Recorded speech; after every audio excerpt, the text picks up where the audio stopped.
Paz do Senhor, meu irmão, minha irmã, você que está me ouvindo, você que faz parte aqui desse grupo da Assembleia dos Santos. Mais uma vez, nós estamos usando esse recurso, né? Porque estamos longe e temos uma palavra de Deus para o teu coração, para a tua vida, para, como é que eu vou dizer, para a sua edificação, né? Para que você possa sentir o poder, a graça e a glória do nosso Deus Todo-Poderoso. Então nós vamos lá na palavra, como eu já deixei aí no grupo escrito. Então é assim, né? A quem enviarei? Quando a gente começa a ler esse versículo, ele começa dizendo depois disso. Esse depois disso significa assim, que houve um tempo para que Deus falasse. Nossa, pastor, mas como que é isso? Eu vou explicar para você. Há um tempo para Deus fazer as coisas. Deus faz as coisas no tempo certo.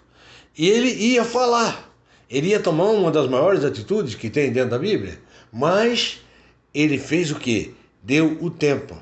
Muitas vezes eu paro para pensar e começo a imaginar por que esse tempo. Para Jesus vir para a Terra teve 400 anos. Eu não sei quanto foi esse tempo lá no céu. Mas houve um tempo.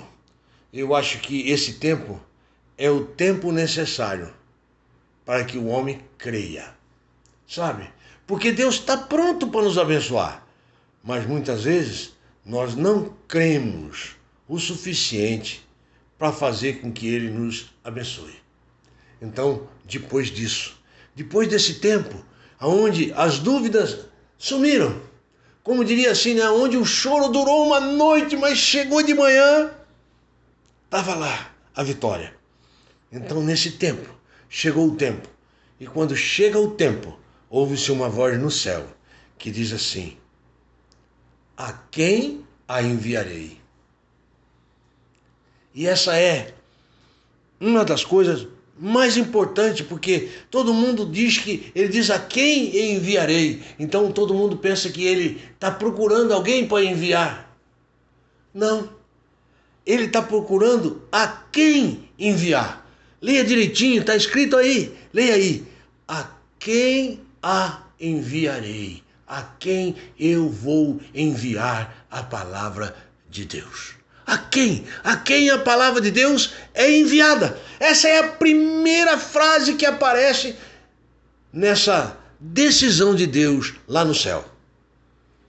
E aí então a gente começa a pensar: para quem que essa palavra foi enviada? Ah, pastor, ele foi enviada para os pobres. Ah, pastor, como lá no Sermão da Montanha, foi enviado para os tristes de corações, aqueles que sofrem, aqueles que choram.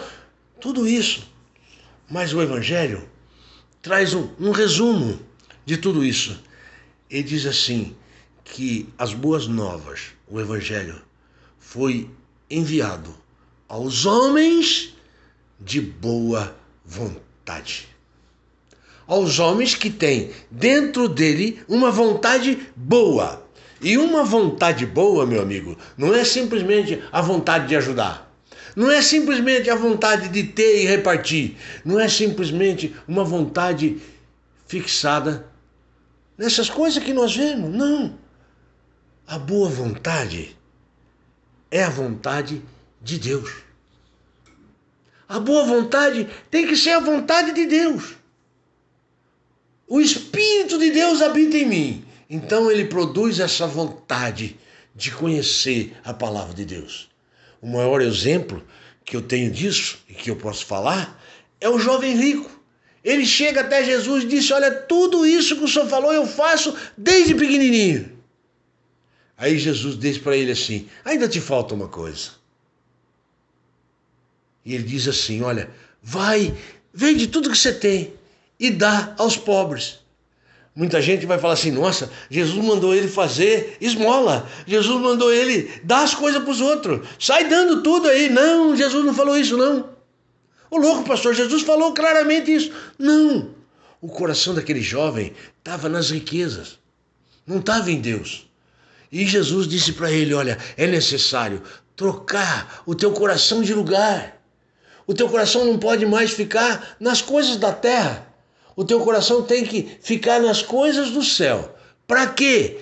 para que a palavra de Deus, as boas novas, sejam enviadas a ele. Eu lembro, quando me converti, eu só pensava em coisa da terra. De repente, acho que caiu o fuzil, queimou o fuzil, vamos dizer assim, e eu comecei a pensar nas coisas do céu. Aí foi onde Deus pôde se aproximar e começar a mostrar para mim coisas do céu. Assim é com qualquer um que mereça ser salvo. Ele tem a boa vontade da terra, mas ele precisa da boa vontade do céu. Ele precisa tirar o coração dele das coisas da terra e começar a pôr o coração na glória, na presença, no poder, nas maravilhas, na majestade, na palavra de Deus. Então, a quem eu enviarei? Ele não está perguntando de ninguém para ir fazer nada. Ele está falando que ele vai enviar a palavra. Para quem? Ele envia a palavra para aquele que recebe a palavra. Aquele que é um homem de boa vontade. Que é aquele que a vontade de Deus, a boa, perfeita vontade de Deus, habita dentro do coração desse homem que recebe o Evangelho. Daí vem a segunda indagação. Ele diz assim: e quem é que vai levar essa mensagem? Quem há de ir por nós? Quem vai levar essa mensagem? Quem vai levar essa mensagem? Aí Jesus diz, né? Eis-me aqui, envia-me a mim. E ele diz, vai. Deu para entender? Jesus se apresenta para levar a palavra, para trazer a palavra, para cumprir a vontade de Deus na terra. Qual é que era a vontade de Deus na terra, irmão? É que Satanás fosse derrotado. Coisa que o homem não conseguiu. E por que Jesus se apresenta? Porque lá em Apocalipse nós vemos João. E João está fazendo o quê? Chorando, porque não tinha ninguém que havia vencido. Assim Deus olhou e perguntou, a quem eu vou enviar? Sabe por quê? Porque não tinha ninguém aprovado.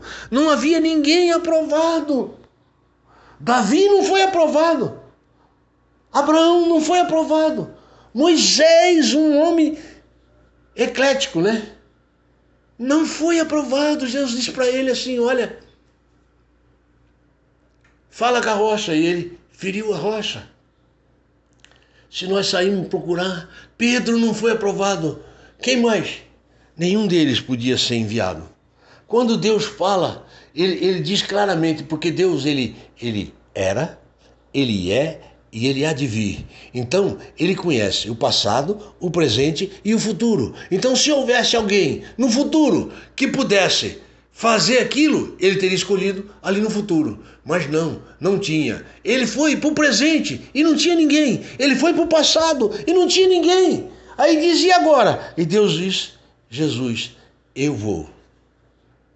E assim Jesus se desfaz da glória e vem para a terra para pregar o Evangelho.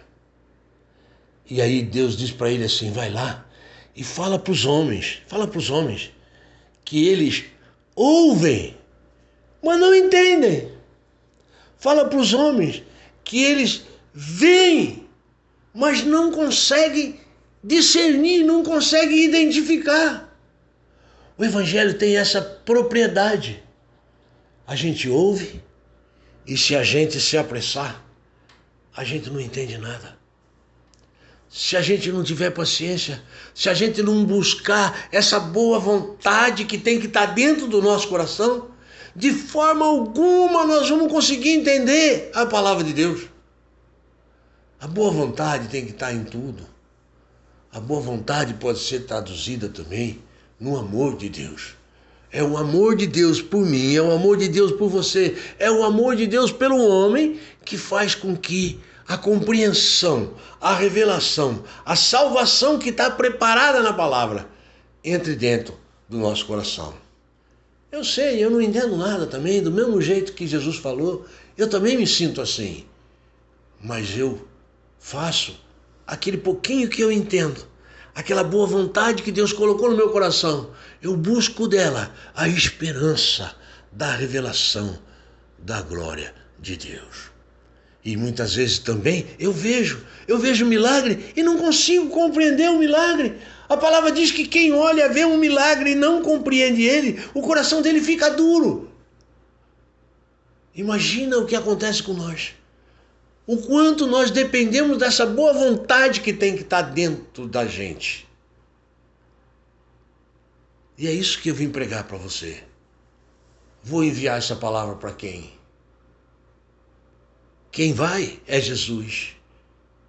E quando ele envia a igreja, ele só completa a ordem. Porque Jesus é o cabeça e a igreja é o corpo. Os dois receberam a ordem de ir. Vai, fala para esse povo, que muitas vezes eles ouvem a palavra, mas não conseguem compreender. Fala para esse povo que eles até veem a mão de Deus operando milagre, mas não conseguem discernir o que Deus quer fazer, principalmente quando se trata de discernir a vontade de Deus na nossa vida. Nós precisamos muito da boa vontade de Deus, daquela vontade santa, daquela vontade poderosa, daquela vontade da glória, daquela vontade de conhecer as coisas do céu, para poder conhecer um pouquinho de Deus aqui na face dessa terra. E é isso que eu venho falar para você nessa noite. Deus enviou a palavra para você? Responda essa pergunta. Dentro do teu coração, procurando, no meio de tudo aquilo que está aí dentro, a boa vontade de Deus aí dentro, ela tem que estar aí. Ela estando aí, você tem certeza que o Evangelho foi enviado para você. E aí sabe o que você faz? Usa dela com paciência, esperando, porque a revelação da glória vem para aqueles que esperam. Porque aqueles que esperam no Senhor, de forma nenhuma perde tempo. Antes esperam naquele que trabalha como ninguém por aquele que nele espera. Espera em Deus e você será abençoado. Essa é a palavra que eu tenho para você nessa noite. Medita nela, lê tudo que está escrito aí, lê 10 vezes, entende que a primeira indagação, ele está perguntando: para quem eu vou mandar o Evangelho? Na segunda indagação, quem é que vai fazer isso? Jesus e a igreja. Nenhum anjo, nenhum ser lá do céu vai descer para fazer isso. Quem vai fazer isso é Jesus e a igreja. A missão de derrotar Satanás é de Jesus e da igreja. Participe dessa glória. Deixa esse poder te encher. Faz com que essa palavra saia da tua boca com poder, com glória, para a transformação da vida daqueles que a ouvem. Para aquele que ouça, consiga descobrir a boa vontade de entendê-la. Para aquele que ouça, consiga descobrir a paciência da boa vontade, para discernir a mão de Deus na vida de cada um, no nome de Jesus. Eu louvo a Deus por essa palavra. Eu louvo a Deus por poder falar esses minutos para você.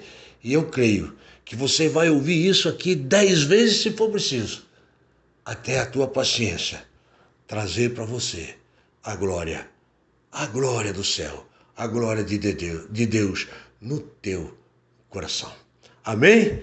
Vamos orar comigo? Meu Deus, meu Pai, em nome de Jesus, nós colocamos aqui cada um que ouviu essa palavra nas tuas mãos, para que a tua palavra vá e faça a obra, que ela seja escrita, Deus, na tábua do coração de cada um destes, que o Senhor possa, Pai, falar melhor e aumentar a alegria, o gozo, o prazer de entender que a glória do céu veio para minha e para a sua vida, no nome de Jesus. Amém? Glória a Deus, a paz do Senhor, meu amigo, minha amiga, que Deus possa abençoar a tua vida. E eu vou terminar como sempre, né? A vitória é...